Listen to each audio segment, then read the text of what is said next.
back into strutmasters.com. 199. The green flag flies, and we're back and racing. And this is awesome, baby. James Savali, it's a war of attrition, he said earlier today, and that certainly is the case here, as we have seen a couple of cars go by the wayside as we're racing again with the Myers up front. That was a power move. Bert Myers started on the outside of Jason and made it stick and took the lead. Now that is hard to believe. At Bowman Gray, you can make that pass on the outside, and he does. But those two have spent a lot of time turning laps here at Bowman Gray Stadium.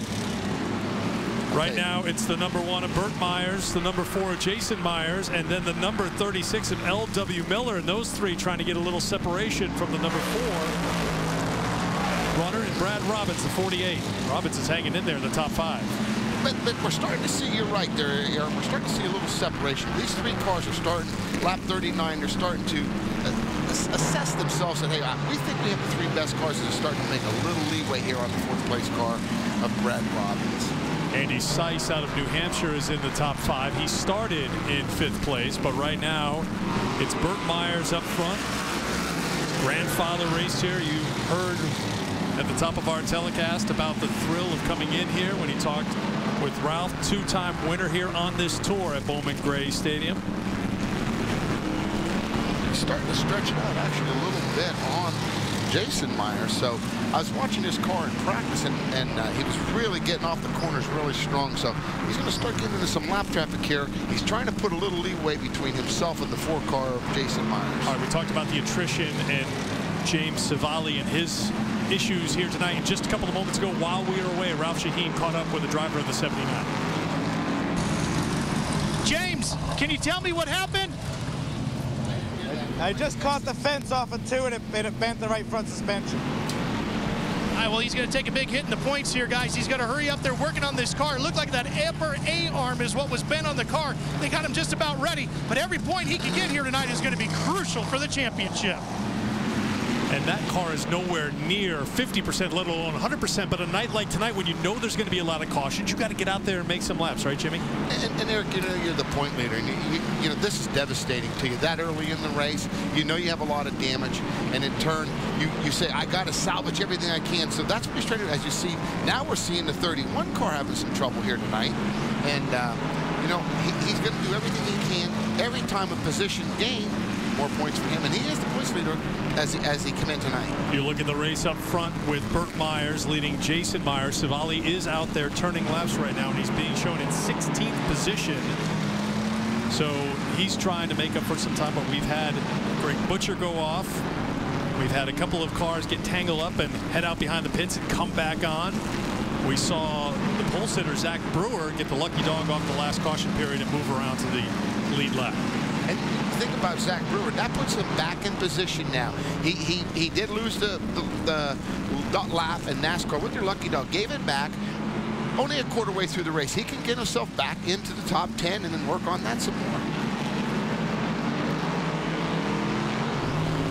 So the field stretched out right now. It was an 18-car field to start here today, and it's already been whittled down a little bit. And one of the key drivers is off the track right now. It's Tim Brown, and he's with Ralph Shaheen. Well, you can see the damage to the right front of his machine. Tim, what happened? How'd you get all the damage? We under caution there. One of the cars, we were not really arguing about who goes where, but it cut in on the right front a little bit, and I guess it cut it. And the car was pretty good. We were working our way to the front there. I've got a lot of laps around this place and won a bunch of races here, and was looking forward to the opportunity of driving this thing for Tom and Connie. But I guess it cut the right front down, and coming off through there, just put it in the fence. And I hate it for this team. They worked really hard and gave me this opportunity to drive this thing, and it just wind up on the hook like this early in the race. It's a shame. We were definitely going to the front, though. But so we hope our heads up there, and I hate I tore their car up, but we were competitive and we were moving to the front, so we'll work on it and go get them at Bristol. And this was a new team for him tonight, guys, too, so sad way to make a debut. You're right, Ralph, usually in the number 83, but as he mentioned, driving in the 02, and you never want to do that to a car when you are driving for some new owners, but they're going to continue to work back there, and we're under caution again here at Bowman Gray. Yeah, and you think about Tim Brown, as you heard it, you heard the frustration in his voice, and he said he is a sore loser. And fans, a sore loser just means I don't like to lose. nothing against this guy. He's competitive, and you could see it in his face, Eric. You know, this is his hometown. He wanted to do well, and he's frustrated. There's no doubt about it. Been there, and very, very upsetting to a driver, especially knowing that this is where you want him to shine tonight at Bowman Gray. 8-time track champion here at Bowman Gray Stadium, and heard it mentioned before, he's from this area, from Winston-Salem, so he knows this track and had a lot of confidence coming in here today. A lot of damage, driving in the O2, but yeah, a lot of damage in that one. Much similar to what we saw with the points leader, James Savali, earlier. So the work continues back there. They're under caution right now on the track, and it doesn't take long to count up how many cars are out there at the moment, but 16 right now being shown on the track, with Butcher and Brown back behind the field house. Well, this is going to be an interesting restart, because we saw, you know, Burt Myers make the pass on the outside of Jason. So now, is Burt going to start on the inside, or is he going to start on the outside? I believe he will start on the inside. But my thing is that we saw the move work. Can Jason make it pay off for him this time on this restart? There you see the #1 of Burt Myers. He won the first ever NASCAR Whelen Southern Modified Tour race here in the 2007 race. Picked the right time to lead only one lap in that race. The last lap. Ain't that the truth, boy? Hey, they only pay for that last lap, so it doesn't really matter if you led 198. It's 999 that's payday. We see the 31 back on the racetrack. He made a pit stop, and he has resumed. That's Gene Pack is the 31 car. So it's the Myers up front. It's Burt and then Jason. And before this race started, we talked with Jason Myers about attacking this track he knows so well. We've always been competitive and feel like we've been a top 5 car. What we're really struggling on now is winning races. You know, we've been on a losing streak for the last couple of years, and yeah, we've been running good, but you know, our goal is to win races, and we're really not accomplishing our goals right now. 31-year-old's one tour win came here back in 2006. He said on racing here on this track, if you get out in front, that's the safest place to be. And you can say that about a lot of racing. But he was in front, and you know, the thing is, give him credit though. He allowed the Burt Myers car the room, but he did get past, and it's very frustrating. I mean, I don't consider this brothers. I don't consider this my friend when I'm racing. I consider I got to try to win this race. So I think he needs to return the favor back to Burt and say, I can pass you on the outside. You did it to me. I'm trying to try it back. So we'll see in this restart if he can do it. If he has any gumption, this is the time to do it.